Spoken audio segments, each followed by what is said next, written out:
What if I told you that worry is an illusion, a lie your mind tells you on repeat? The mind is everything. What you think, you become, said the Buddha. But what if what you're thinking is silently destroying your peace, stealing your sleep, and hijacking your joy? If you've ever found yourself lying awake, replaying conversations, or fearing things that haven't even happened, you are not alone. Here's the truth. Most of us live in fear of a future that doesn't exist. So let me ask you, what if you could break free from that cycle right now? In this video, we'll unpack a life-altering Buddhist truth that's been hidden in plain sight. And it's not just philosophy, it's a practice you can try today. The kind that can shift everything. You're about to discover the real root of worry, and more importantly, how to end it. If you're going to get anything out of this video, just get this. That's all you need to know in life. And wait until the end. There's a powerful bonus lesson that ties it all together. Number 1. Be happy now. What Buddhism really says about worry. There is no path to happiness. Happiness is the path. The words seem simple, but for most of us, they feel like a riddle, because we've been trained to chase happiness, not notice it. You were taught that happiness lives in the future, in the job promotion, the perfect relationship, the next big achievement. So you run faster, harder. You convince yourself that once everything is in order, then you'll relax, then you'll smile, then you'll finally be happy. But that day never quite arrives, does it? Imagine this. Your life is a room filled with sunlight, but the curtains are closed. Worry is the curtain. And every time you think, I'll feel better when, you're just tugging them tighter. Buddhism doesn't say, don't care. It says, be awake. Be awake to the illusion that joy is a reward waiting at the finish line. It's not. It's already here. But you must stop postponing it. Ask yourself, what are you postponing joy for? Is it the day you have more money, a cleaner house, a better title? What if this imperfect, unfinished, unpredictable moment was enough? Buddhist wisdom cuts through the fog with one clear insight. Attachment is the root of suffering. And the most overlooked attachment is to the way life should be. We suffer because we argue with what is. But what if you practiced this instead, allowing joy to coexist with imperfection? The job might still be uncertain. The relationship might not be where you want it. Your to-do list might be long. But peace doesn't arrive when the noise stops. Peace comes when you stop resisting the noise. Train your mind to see what's right, not just what's wrong. This doesn't mean ignoring problems. It means not letting them define your inner state. Breathe with me for a second. Just one breath. No fixing, no striving, just presence. Can you be present for just one breath? That breath is where happiness lives. Not in some future you haven't earned, but in the sacred ordinariness of now. A monk once said, when walking, just walk. When eating, just eat. It sounds almost childish, but that's the point. Children don't wait to be happy. They are happy because they don't divide the moment, they don't resist it, and neither should you. So ask yourself, what if nothing changes? Can I still choose joy? Can I see beauty in the cracks, peace in the mess, contentment in the now? Because the truth is, happiness is not a treasure buried in the future. It's a sun that shines when you open the curtain of the present. Let go of the belief that happiness lives somewhere else. It's not there, it's here, beneath your resistance. At the end of the day, you have two choices: wait for a perfect moment, or make this moment enough. Be happy now. That's not denial, that's wisdom. 2. What is worry according to Buddhism? It's a mental illusion. All that we are is the result of what we have thought. Worry isn't reality speaking. It's a shadow puppet dancing on the wall of your mind, its shape convincing only when light is placed behind it. You feel its presence, its urgency, its demands. But take a moment to ask, if your thoughts aren't facts, why do you treat them like rules? Every day you spin stories about tomorrow. You anticipate emails that haven't arrived, conversations that haven't happened, failures that exist only in your imagination. Buddhism teaches that worry is nothing more than mental storytelling, an attachment to an imagined future that steals the joy of now. When you chase certainty, you build walls around your peace. You act as though control is a currency you can earn, while your mind quietly prints counterfeit worries to bank on. In ancient monasteries, monks learned to watch these thoughts pass, like clouds drifting across a silent sky. At first, the urge to chase them, fix them, or resist them feels overwhelming. But notice this: a cloud doesn't ask permission to appear or demand reaction when it fades. It just moves. What if you treated worry the same way? What if, instead of obeying its orders, you simply observed its shape, noted its color, and let it float away?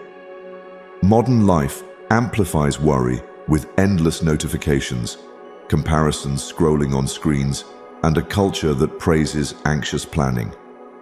In the office, you rehearse worst-case scenarios before meetings even start. At home, you calculate every expense and outcome before lifting a finger. You believe that if you predict the storm, you can avoid getting wet. But Buddhism reminds us that attachment to prediction is attachment to suffering. When you drop the need to control every moment, you discover clarity in uncertainty. Here's how to begin. Pause 3 times today, before a meeting, before replying to a text, before making dinner. Take 1 full breath. Notice the worry rising. Name it. There's the budget worry. There's the relationship worry. Then say silently, "This is just a thought," and let it drift. No pushing, no chasing, no judgment. Each time you practice, you weaken the puppet's strings. Consider a real-life moment, a student trembling before an exam, convinced failure is inevitable. Instead of battling panic, she watched it as a fleeting visitor, not a permanent resident, and discovered that the questions on the paper were less daunting than the questions in her mind. When she released the grip of imagined failure, her mind cleared. She answered more confidently and finished early. Buddhist wisdom doesn't promise a worry-free life. It offers something far more powerful: the freedom to choose your response. You're not at the mercy of every thought that crosses your mind. You can stand apart, a calm witness to the drama, and decide whether to play the part or watch the scene unfold. So ask yourself, what if worry is not a compass, but an echo of fear? What if, by refusing to follow its shadowed outline, you step into the light of your own awareness?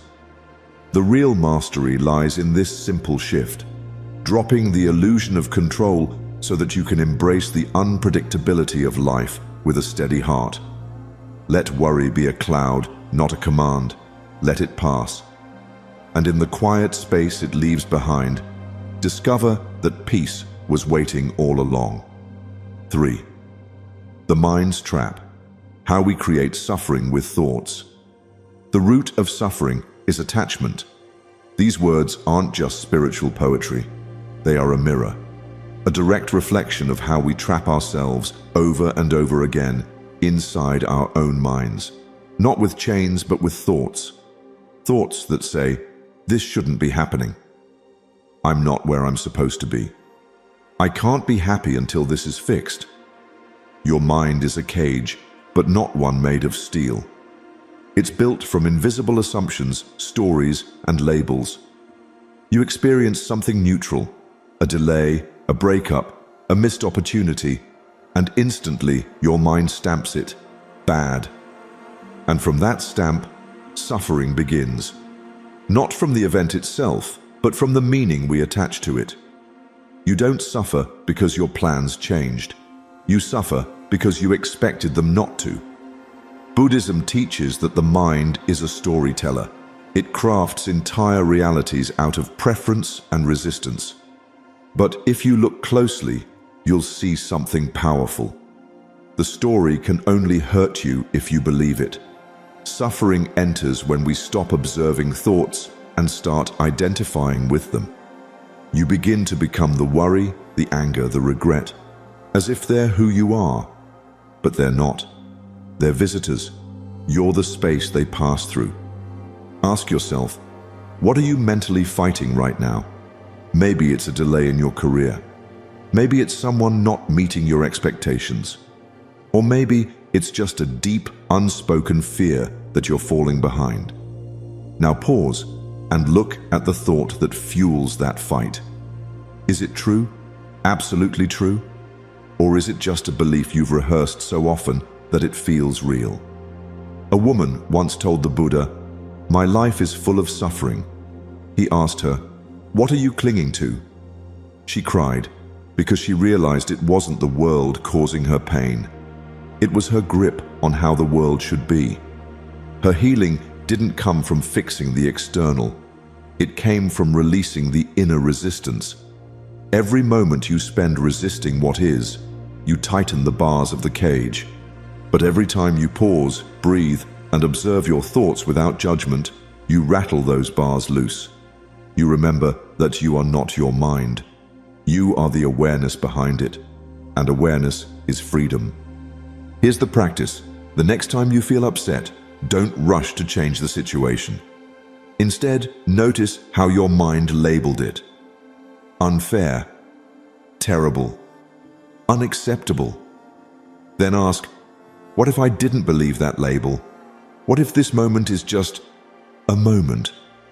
Suffering ends when you stop clinging to what should be and meet life exactly as it is.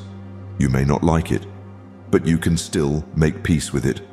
And from that peace, clarity arises, strength returns, action becomes effortless, not reactive, but rooted in wisdom. So here's the truth. Your mind can be a trap or a tool, and you hold the key, not by force, not by perfection, but by letting go. Let go of the thought, let go of the story, and finally, be free. 4. Living in the present, the real antidote to anxiety. Do not dwell in the past, do not dream of the future, concentrate the mind on the present moment. This teaching is simple, yet it slices through the heart of anxiety like a blade through fog. Because here's the truth. Worry cannot survive in the now. It only exists in time, in a future that hasn't happened or a past that can't be changed. But peace? Peace lives in presence. Not tomorrow, not next week, right now. Imagine your mind as a still lake. The surface is calm, reflective, clear. But every thought about the past stirs the water. Every imagined scenario from the future sends ripples through it. And soon, the reflection is gone. You can't see through the chaos. You forget the calm was ever there. And yet, it never left. It was only disturbed. So the question is, can you stop stirring the water? You may feel overwhelmed by your job, your relationships, your expectations. The mind screams, what if I fail? What if I'm not enough? But the only place those fears live is in the movie your mind is projecting onto the future. Buddhism doesn't ask you to deny your fears. It asks you to wake up from them, to return to the one place they lose their power, the present. Right now, notice your breath. Not the story of your breath, the feeling of it, the rise and fall, the inhale and exhale. This is your anchor. This is the moment that frees you. When your mind drifts, because it will, come back to your senses. Feel your feet on the ground, the sound around you, the the texture of your clothing. These are the tools that bring you home. You're not broken for worrying. You're just lost in a place that doesn't exist. Ask yourself, are you really here right now? Or are you living in a conversation that hasn't happened, in a failure that hasn't come? Every time you return to now, you reclaim your power. You stop reacting to a fantasy and start responding to what's real. There's a story of a Zen master who was asked, "How do you stay so calm in chaos?" He smiled and said, "When I'm eating, I eat. When I'm walking, I walk. When I'm sitting, I sit." The student replied, "But don't we all do that?" The master answered, "No. When you're eating, your mind is already at work. When you're walking, your mind is rushing home. When you're sitting, your mind is worrying about what's next." That's the difference. The present moment is not just a space between two tasks. It's the only space where life happens, where decisions are made, where peace can be found. Stop running into the future. Stop dragging the past. Just be here. This breath, this step, this pause. Because the truth is, you don't need more time. You need more presence. And presence is not something you find. It's something you practice. So the next time worry grips you, don't try to fix the future. Just ask, am I here? Or am I lost in a place that doesn't exist? Peace doesn't wait for a better moment. It begins the moment you arrive. 5. Trusting life. The art of letting go.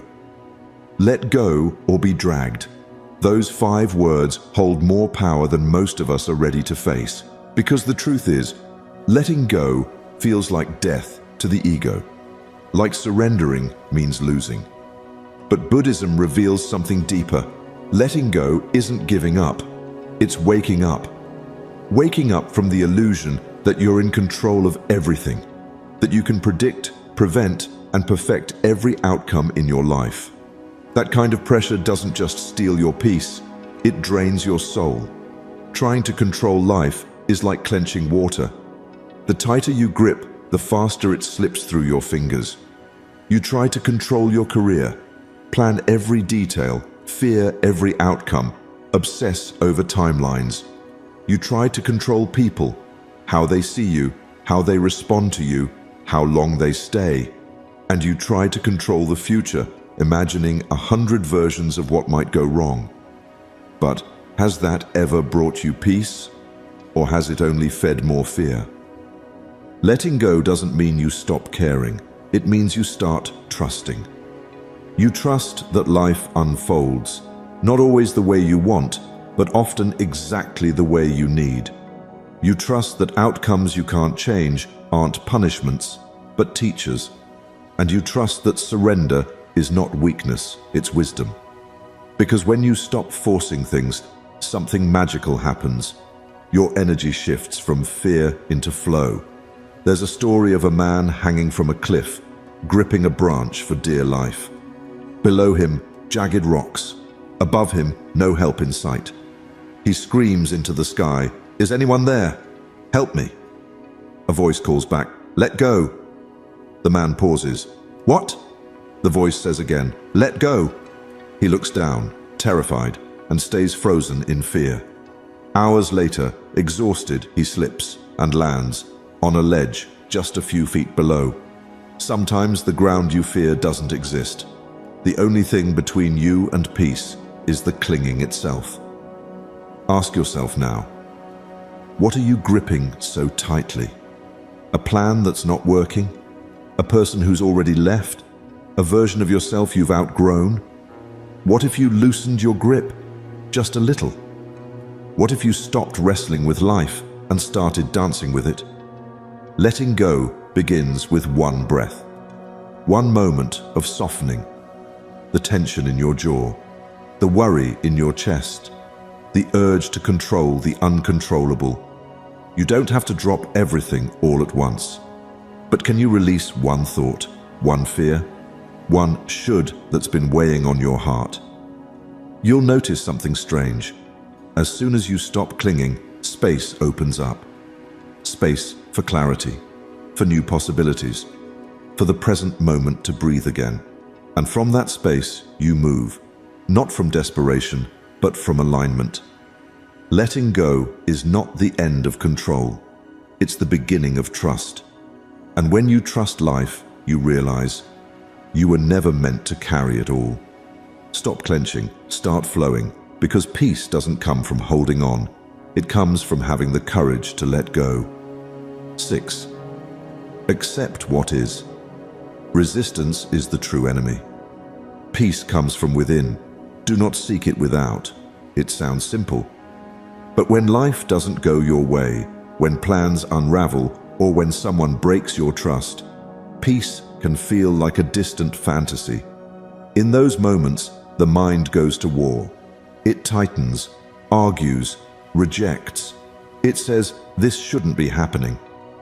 But here's the deeper truth. Resistance is the real enemy, not the moment itself. Imagine trying to row a boat upstream with a broken paddle. Every stroke takes all your effort, yet you don't move. You're exhausted, frustrated, stuck. That's what resisting reality feels like. When you fight what is, your job situation, your breakup, your uncertainty, you waste all your energy wishing the river flowed the other way. But it won't, and it never has.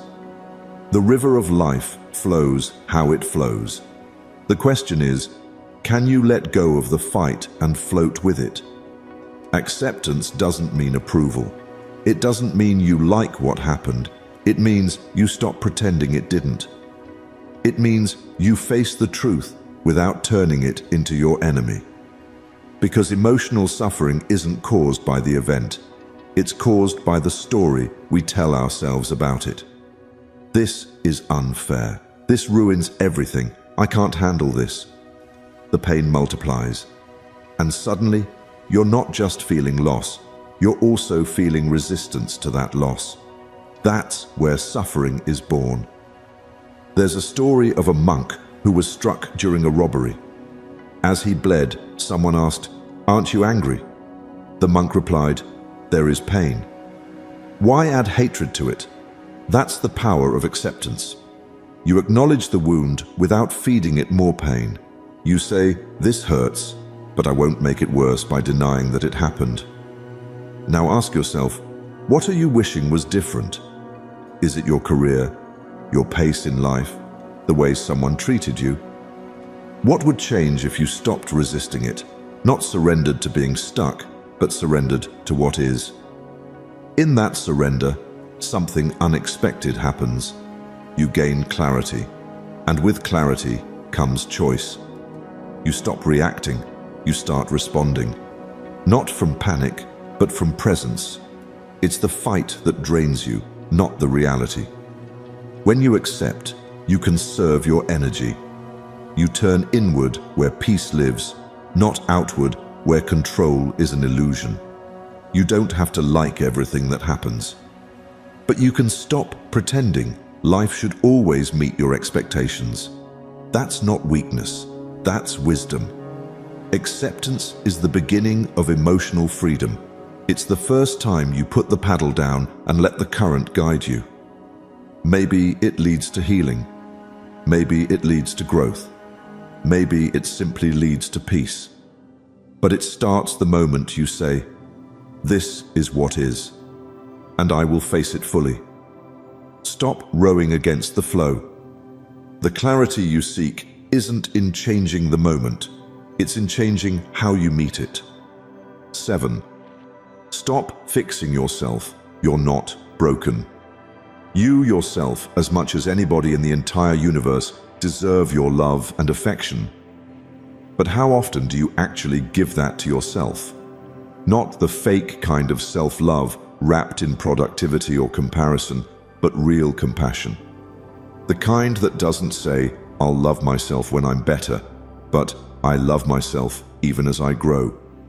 Buddhism teaches that the path to peace doesn't begin with fixing what's broken. It begins with realizing you were never broken to begin with. You're not a problem to solve. you're a garden to nurture.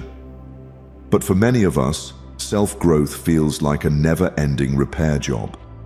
We treat our flaws like errors, our sadness like failure, our past like proof that we're not enough.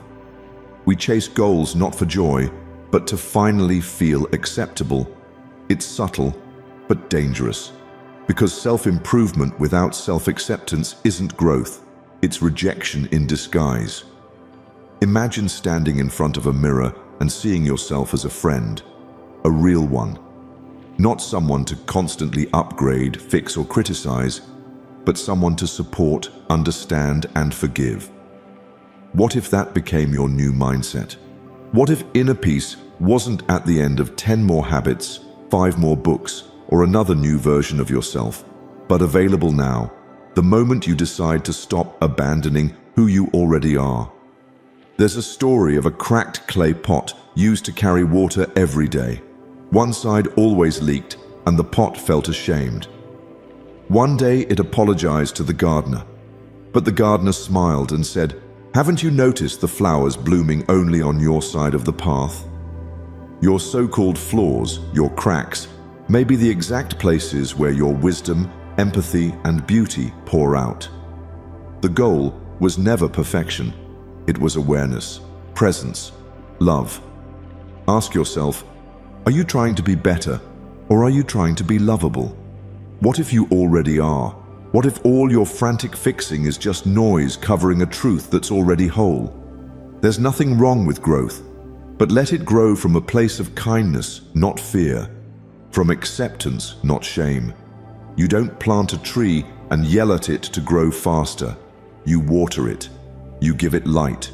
You protect it from harsh winds. And then, growth happens on its own.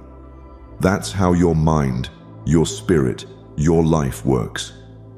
When you stop pressuring yourself to be enough, you discover you already are. And in that space, you'll naturally rise. Not because you're not good enough, but because you finally believe you are. Treat yourself like a friend, a companion on this path. When your inner voice becomes gentler, life begins to feel lighter. And slowly, the need to fix melts into the willingness to heal. You're not a broken machine. You're a blooming garden. And the moment you stop criticizing the soil, you'll realize it's already fertile. 8. Thoughts are not facts. Be the watcher, not the worrier. You are not your thoughts. You are the awareness behind them. But most of us live like prisoners to our minds, tied to every thought, every fear, every imagined scenario, as if it were the ultimate truth. Worry becomes the voice of reason. Doubt becomes the narrator of our lives. But Buddhism offers a powerful shift. You don't have to believe everything you think. Your mind is like a radio station. It plays stories, predictions, memories. But you're not the radio. You're the one who's listening. Imagine a storm passing through the sky. Thunder crashes, rain pours, clouds swirl. And yet, above it all, the sky remains untouched. That's your awareness. The storm? Your thoughts. When we forget this, we get swept up in the drama. We become the storm, reacting, resisting, believing every mental movie that plays on repeat. But what if you could just watch? Let the thought pass, like a cloud drifting across your mental sky. There's a practice in mindfulness called noting. When a thought arises, I'm not good enough. This will never work. What if I fail? You simply note it. Ah, worry. Ah, fear. That gentle labeling creates space. It reminds you, this is a pattern, not a prophecy. You don't need to wrestle with it. You don't need to fix it. Just watch and let it pass.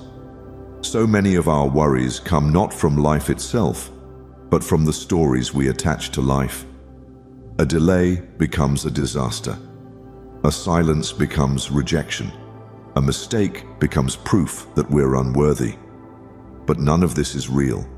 It's interpretation, not fact. Your power lies not in controlling your thoughts, but in choosing your relationship with them. Let's ask something radical. Which thought are you clinging to right now? That one judgment that won't let go? That imagined future playing on a loop? What if it's just a passing cloud, harmless, fleeting, unreal? What if you could sit on the bank of your mind and watch the river of thoughts flow by, untouched? The moment you stop believing everything your mind says, you begin to taste freedom. You begin to see clearly. I am not this thought. I am the space it moves through. The stress doesn't come from the moment. It comes from the mental commentary. When you pause and observe, the mind loses its grip, and peace quietly returns. Practice being the watcher. When the mind says, "This is bad," watch it. When it whispers, "You can't handle this," smile gently and keep watching. When it screams, "Something's wrong," breathe and remember. Thoughts aren't commands. They're just noise. They only have power when you believe them.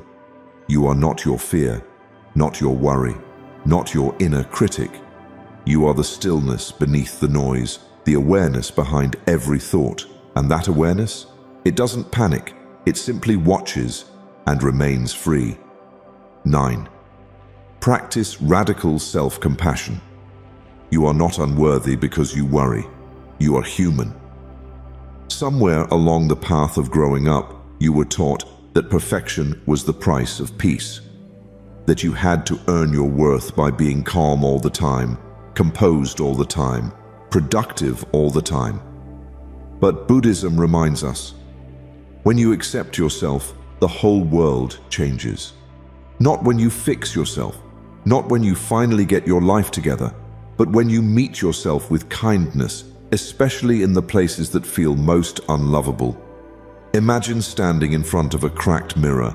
The cracks don't erase the reflection. The light still shines through. That's you. Worry, fear, regret. They're not signs you're broken. They're signs you're alive. And what if the real suffering isn't the worry itself, but the way you treat yourself for having it? The harsh self-talk, the inner judge, the voice that whispers, "You should be stronger than this. You're failing at peace." Would you ever say that to someone you love? Then why say it to yourself? There's a quiet revolution in Buddhist teaching, radical self-compassion, not indulgence, not making excuses, but a fierce, gentle presence that says, "Even here, I will not abandon myself." The mind may panic, the emotions may tremble, but the heart, the compassionate heart, stays. And in that staying, something softens. The inner war begins to end. Think about it. When a child is afraid, we don't yell at them to be brave. We hold them, we speak gently, we reassure. Your worry is like that child. And you are the parent. What if, instead of judging the fear, you listened to it, sat beside it, gave it space, without trying to fix it right away? Compassion doesn't mean we stop striving. It means we stop shaming ourselves along the way. Try this. The next time you feel anxious or overwhelmed, pause. Place a hand on your chest and whisper to yourself the words you would give to your dearest friend. "It's okay. I'm here. I've got you." Simple.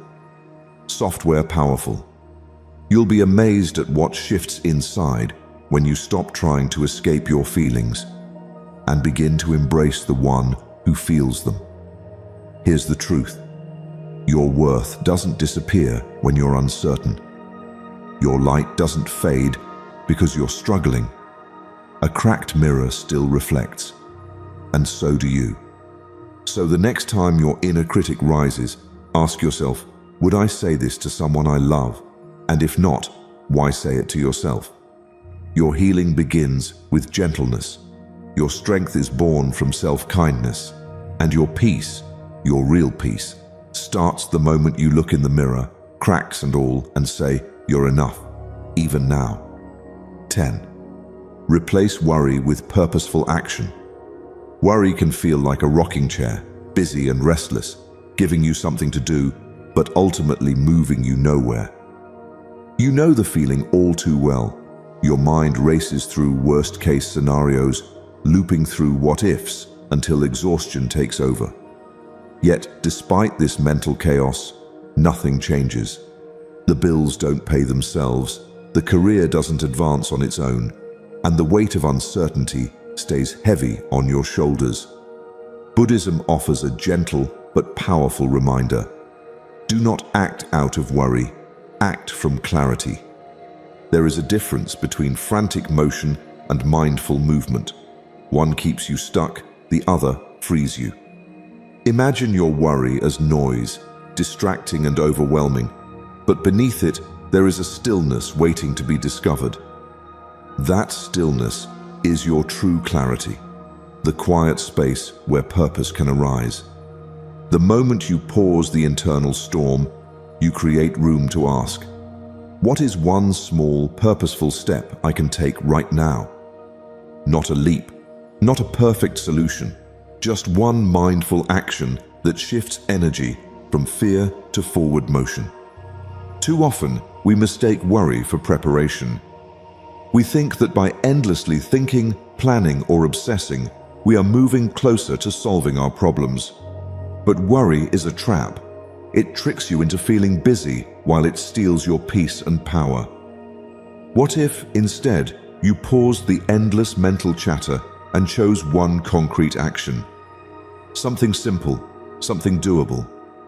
Maybe it's sending that email you've been avoiding, or making a list, or simply taking a deep breath and standing up from your desk. Whatever it is, this step breaks the cycle of overthinking and replaces it with something real. This shift, moving from passive worry to active engagement, is transformative. Action grounded in clarity feels different. It grounds you in the present moment. It reminds you that you have agency, even when the future feels uncertain. It shows that the power to change your life is not in predicting what will happen, but in choosing what to do now. Think of a time when worry overwhelmed you. How much energy did it drain? Now imagine how much lighter you would feel by taking just one purposeful step instead. That's not to say worry disappears overnight.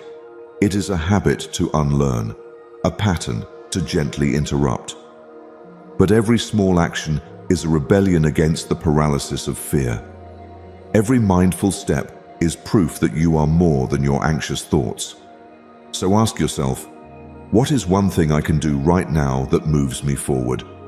Not because I'm trying to fix everything at once, but because I honor the power of action rooted in calm and clarity. The journey from worry to purpose isn't about giant leaps. It's about small, steady steps. Each one reclaims your strength and reminds you that while worry may feel like a rocking chair, purposeful action is the path that leads somewhere new. 11. You don't have to react to everything. Emotions surge like sudden storms across the vast sky of your mind, sometimes fierce, sometimes fleeting. But you are not the storm, you are the sky itself. The metaphor from Buddhism reminds us that feelings, no matter how intense, are like clouds drifting across an ever-present expanse. They come and go, shifting shape and color, but they do not define the sky's vastness or calm. This understanding is a profound key to ending worry. You don't have to react to everything that stirs within you. Your initial emotional reaction often feels automatic, as if wired into your system like a reflex. But that impulse is rarely the full truth. It's more habit than conscious choice. Consider a moment when anxiety or anger bubbled up. Did you pause, or did you dive headfirst into reaction, feeding the cycle of worry and unrest? Buddhism teaches that between the stimulus and your response lies a precious space. That space is your power. When you breathe deeply, pause, and simply observe the feeling without judgment, you create a sacred gap. In that gap, you can choose how to respond rather than reacting on autopilot. Conscious breathing anchors you, reminding you that emotions are transient visitors, not permanent residents. By mastering this practice, you preserve your peace, not by escaping the world's triggers, but by changing how you meet them. Imagine yourself as the sky during a storm. The clouds roll in, thick, dark, threatening, but beneath it all, the sky remains vast and unchanged. The storm passes, and clear blue returns. You can learn to hold your emotions this way, with openness, curiosity, and compassion, without letting them sweep you away. What happens when you resist that first urge to react? Often, the intensity lessens, the mind quiets, and clarity emerges. You don't get pulled into the storm, you watch it move across your internal sky. Ask yourself, can I let this feeling pass without reacting? What does holding on really give me? Worry, fear, irritation, they gain strength only when fed by reaction. When you refuse to engage with them immediately, they lose their power. This is not suppression, but mindful presence, recognizing the feeling, naming it, and allowing it space without letting it hijack your mind or actions. This skill is a radical form of self-mastery, a quiet rebellion against the relentless pressure to always fix or fight your inner storms. In daily life, this means practicing small moments of pause before responding. When a stressful email arrives, when a difficult conversation arises, when fear grips you about the future, stop, breathe. Feel the emotions as passing clouds. Choose your response consciously. Over time, this rewires your brain, creating new habits of calm and clarity. The worries lose their grip, the compulsive need to react softens, and peace grows. You are the vast sky, beyond the shifting weather of feelings. Each moment you choose to watch, rather than react, you reclaim your freedom. The storms may come, but they do not define you. You can hold space for worry without letting it consume you. In that space lies your true power and your true peace. Bonus lesson: choose what matters, not what feels comfortable. Imagine walking through a thick fog where the path ahead is invisible, the ground uncertain beneath your feet. In that haze, your values become the compass guiding you forward, steady and true, even when the way feels unclear. This is the essence of what Buddhism teaches about choosing what matters, not just what feels comfortable. In a world overwhelmed by endless distractions, worry, and pressure, it's easy to settle for the easiest route, the one that offers immediate relief or distraction. But true peace, the kind that lasts, arises from living in alignment with your deepest purpose, not from avoiding discomfort. Many of us are trapped in a cycle of seeking comfort, chasing fleeting moments of ease to silence the noise inside. But what if the pursuit of comfort is what's actually feeding your anxiety? When you choose safety over growth, ease over challenge, you may feel relief at first, but underneath, a quiet restlessness grows, a sense that something important is missing. Buddhism reminds us that happiness is not found in comfort alone, but emerges when discipline meets purpose. A disciplined mind brings happiness, the saying goes. Discipline here is not punishment, but a conscious choice to steer your life according to values that matter most. Think about the moments you've stayed in situations that felt familiar but didn't serve you. Jobs that drained your spirit, relationships that limited your growth, routines that numbed your potential. You chose comfort over what truly mattered, and it cost you peace. The fog thickened. But what if you shifted your focus from feeling good now to moving towards something meaningful, even if it's uncomfortable? Meaning often comes with discomfort, but it never comes with regret. The quiet regrets come from ignoring your values and letting worry dictate your choices. This is a radical invitation to stop living by convenience and start living by conviction. It's not about being perfect or having all the answers. It's about waking up each day and asking what truly matters beneath the noise of my fears and distractions. When your actions align with that answer, worry loses its grip. You move forward with clarity, even if the path isn't fully visible yet. You might still feel fear or uncertainty. This is natural. But you don't have to let those feelings decide your direction. Instead, let your values be the compass, pointing you toward purpose, growth, and ultimately, peace. That choice to act with intention, even in discomfort, transforms worry into purposeful action. It rewires your mind, breaking the endless loop of anxiety and hesitation. So, ask yourself now, are your daily actions reflecting what truly matters to you? Or are you settling for what feels easiest? The fog may not lift immediately, but with your values as your guide, every step forward is a step toward genuine happiness. This is the path Buddhism offers, a life lived fully awake, choosing meaning over ease and peace over worry. Your compass is within you, always ready to lead. Will you trust it? Quick summary of the principles. Be happy. Now. Happiness isn't something you find, it's something you choose now. Stop waiting for perfect moments. They may never come. Joy can coexist with chaos if your mind allows it. The path is not outside, it's within. Live as if happiness is already present. What is worry according to Buddhism? Worry is the mind's trick, imagining futures that don't exist. It thrives on the illusion of control and fear of the unknown. When you see it clearly, it loses its power. Awareness breaks the loop. You are not your anxious mind. The mind's trap. Suffering starts when we attach to thoughts and resist life. Beliefs shape how we experience pain, not events themselves. The mind labels everything, good or bad, and reacts. Free yourself by detaching from those mental labels. Peace arises when we stop wrestling with the mind.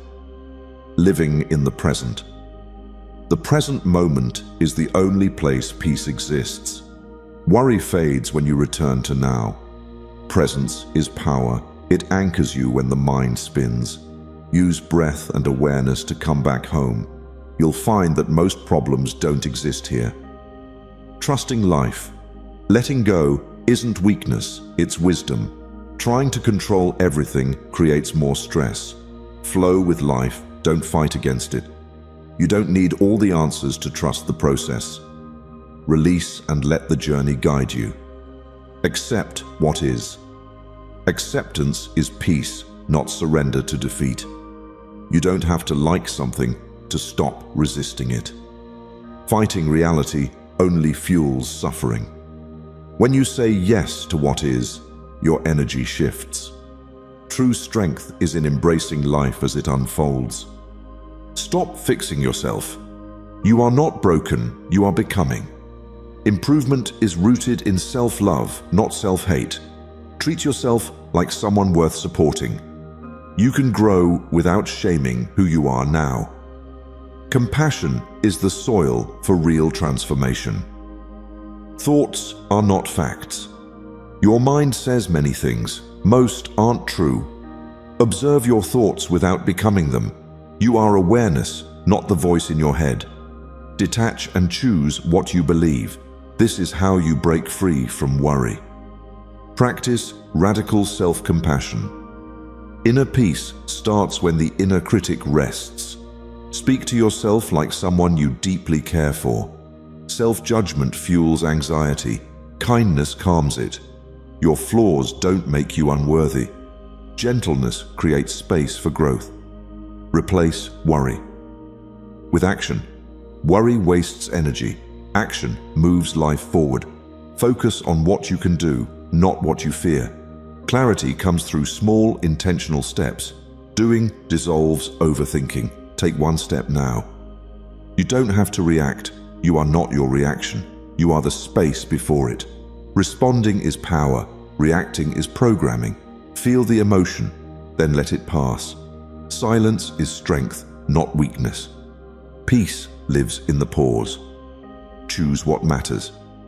Comfort is tempting, but meaning lasts longer. Align your actions with what you truly value.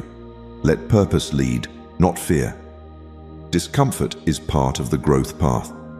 Choose what feeds your soul, not just your mood. In a world obsessed with control, the truth is revolutionary. You are already free. You just forgot.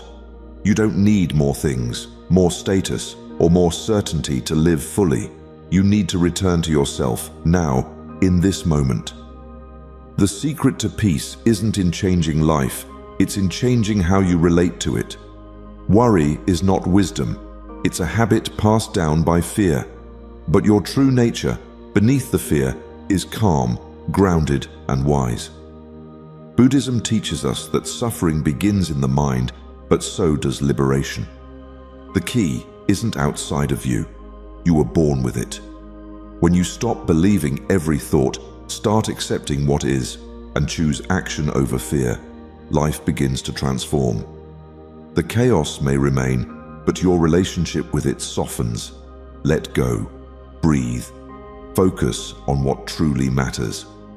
This is not passive surrender, it is powerful clarity. There is no need to chase life. You are not behind, you are not broken.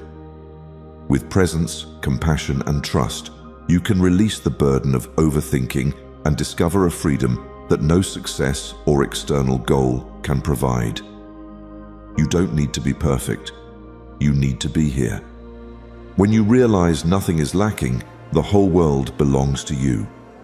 Zen proverb. If this awakened something within you, don't keep it to yourself. Like and share this video, drop your reflections in the comment box, and subscribe to Deep Wisdom for more inspiring Buddhist insights on living a peaceful life.